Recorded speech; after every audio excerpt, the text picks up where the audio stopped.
Page 1। दाजी बताते हैं कि ईश्वर की रचना लाने के लिए अपनी रचना समाप्त करें। 25 जुलाई 2024 सुबह कान्हा भंडारा समापन भाषण। दाजी के एक महान संदेश की प्रतिलेख जिसे गहराई से पढ़ने और समझने की आवश्यकता है। रामनाथ कोविंद जी ने ये भी सुझाव दिया कि इस संदेश का यथासंभव अधिक से अधिक भाषाओं में अनुवाद किया जाए। नीचे संलग्न प्रतिलेख पढ़ने और अनुवाद के लिए उपयोगी हो सकता है। सभी को प्रणाम। अब हम जिस तरह के अनुशासन में विकसित हो रहे हैं उससे मैं बहुत प्रभावित हूँ। धन्यवाद। हॉटफुलनेस मार्ग का मूल सिद्धांत क्या है? जीवन इस प्रकार जिए कि हम पर कोई प्रभाव न पड़े, यही मूल बात है। पिछले संस्कार जो हमने संचित किए हैं, ये हमारा काम नहीं है। न तो हम अपने पिछले संस्कारों को, न ही पिछले संस्कारों को बदलने में सक्षम हैं। ये सबसे अच्छा है कि उन्हें महान गुरु को समर्पित कर दिया जाए और उन्हें इसका प्रबंधन करने दिया जाए, निस्संदेह अत्यंत विश्वास के साथ। केवल तभी जब हमारे पास विश्वास होता है कि संस्कारों का ये बोझ नाटकीय रूप से कम हो जाता है। जितनी अधिक आस्था, जितना अधिक समर्पण का स्तर और हृदय का खुलापन, उतनी ही तेजी से हमारी अपनी रचना का विघटन होगा। बाबूजी का मूल सिद्धांत फिर से उन्होंने कहा, यदि आप अपने जीवन में उसकी ईश्वर की रचना को लाना चाहते हैं तो आपको अपनी रचना को समाप्त करना होगा, अर्थात अपना व्यक्तिगत प्रलय लाना होगा। कहीं और उन्होंने ये भी कहा है कि जीवन इस तरह जियो कि आप जीवित मृत बन जाओ। इसका मतलब यह है कि तुम मर जाओ। आप अपने लिए मरते हैं लेकिन आप दूसरों की सेवा में मौजूद रहते हैं। और जब ऐसा मामला हो, जब आप दूसरों के लिए काम कर रहे हों, और विशेष रूप से महान गुरु के लिए, तो कोई भी तरीका नहीं है कि आप अपनी छाप छोड़ सकें। भगवान कृष्ण के लिए ये कहना आसान था कि अपने कर्म और अपने कर्मों का फल मुझे सौंप दो। लेकिन बाबूजी को एक बहुत सहज, बहुत स्वाभाविक, आसान रास्ता मिला और उन्होंने कहा, अपने गुरु की याद में काम करो।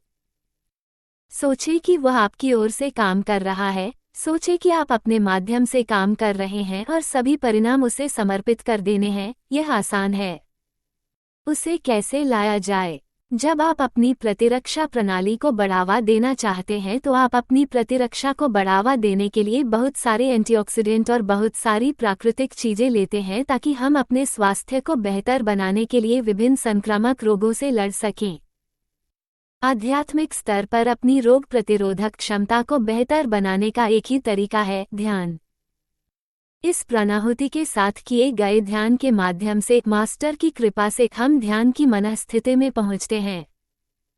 मन की यह ध्यानात्मक स्थिति अधिकाधिक रचनात्मक होती जाती है और साथ ही बाहरी प्रभावों से प्रतिरक्षित रहती है।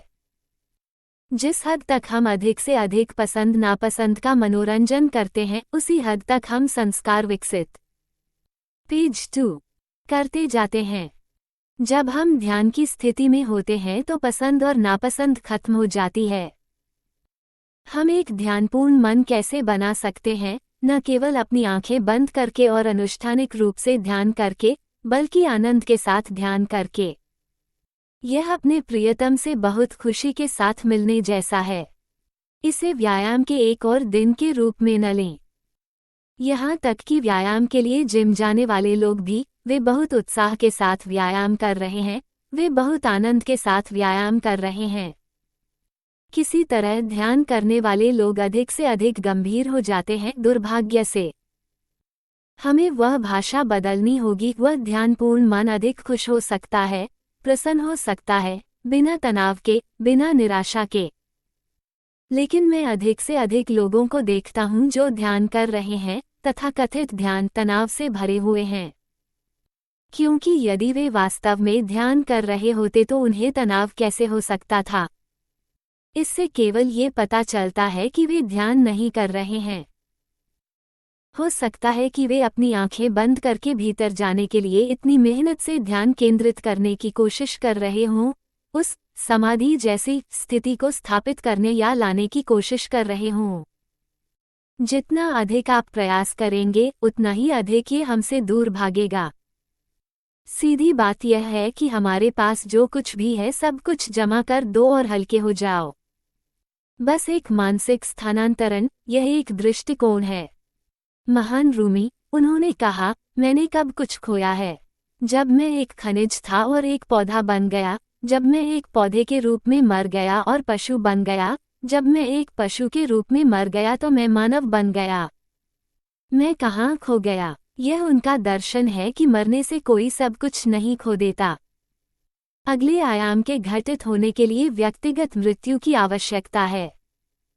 बाबूजी इसे बहुत सरलता से कहते हैं, मानव का मानव बनना, मानव का दिव्य होना।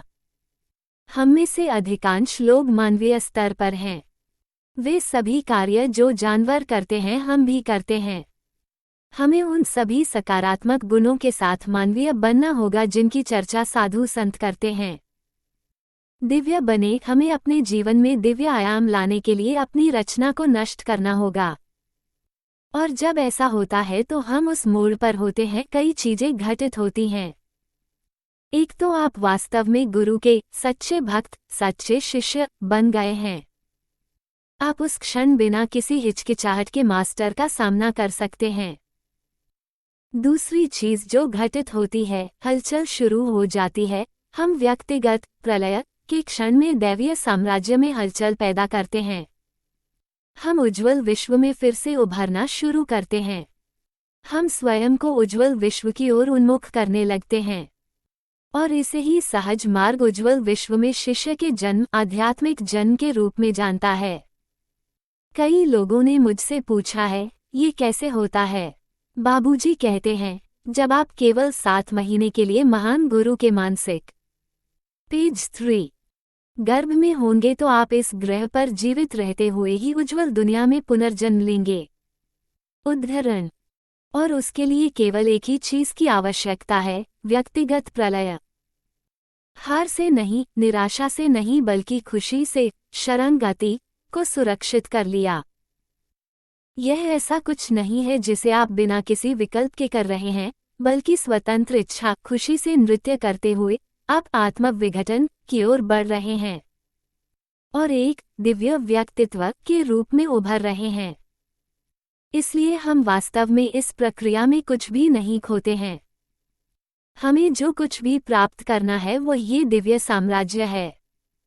लेकिन कुछ पाने के लिए ऐसा करना भी होगा। ये हमें विफल कर देगा। ये कैच-22 स्थिति है।